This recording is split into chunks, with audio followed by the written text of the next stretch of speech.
আপনারা অনেকে বারুইপাড়ার টোটাল ভিডিওটা দেখতেছেন বারুইপাড়া ব্রিজের A to Z।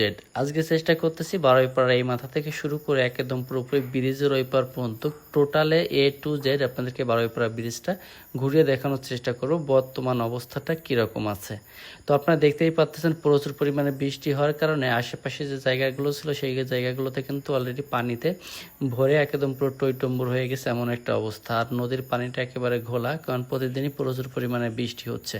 আর যদি আমরা একটু সামনের দিকে এগিয়ে যাই, আপনারা দেখতে পাচ্ছেন যে ব্রিজের দুই পাশ দিয়ে মূলত সেফটি গার্ড লাগানো হয়েছিল, সেইগুলোর কাজও প্রায় কমপ্লিট হয়ে গেছে। মাঝে যে সমস্ত আপনার ছোটো ছোটো সেফটি গার্ডগুলো দেখতে পাচ্ছেন এগুলো লাগানো হয়েছে সাধারণত কোনো প্রকারের জাহাজ বা ট্রলারে যাতে ধাক্কা না লাগে ব্রিজের পিলারে, তার জন্য।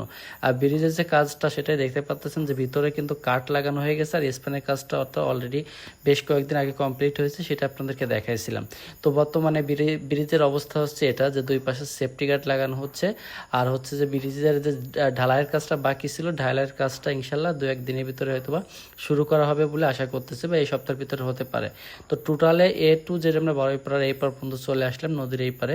তো আপনাদেরকে দেখানোর চেষ্টা করলাম। আমরা যদি একটু ব্যাকে গিয়ে আপনাদেরকে আরেকটু রাউন্ড শটের মাধ্যমে দেখানোর চেষ্টা করি তাহলে আপনাদেরকে আরেকটু ভালো দেখাতে পারবো। চলুন আপনাদেরকে একটু রাউন্ড শটের মাধ্যমে ব্রিজের যে স্পান লাগানো হয়েছিল সেটা একটু দেখানোর চেষ্টা করি।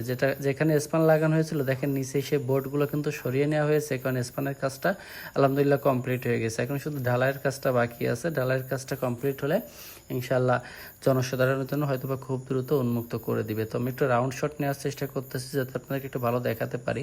তো আমি চেষ্টা করলাম বারুইপাড়া ব্রিজের এই মাথা থেকে শুরু করে ওই মাথা পর্যন্ত টোটালে ব্রিজের অবস্থাটা কি সেটা আপনাদের সামনে উপস্থাপন করার জন্য। তো ভিডিওটা কেমন লাগলো সেটা অবশ্যই কমেন্ট করে জানাবেন, আর ভিডিওটি ভালো লাগলে লাইক কমেন্ট শেয়ার করতে ভুলবেন না।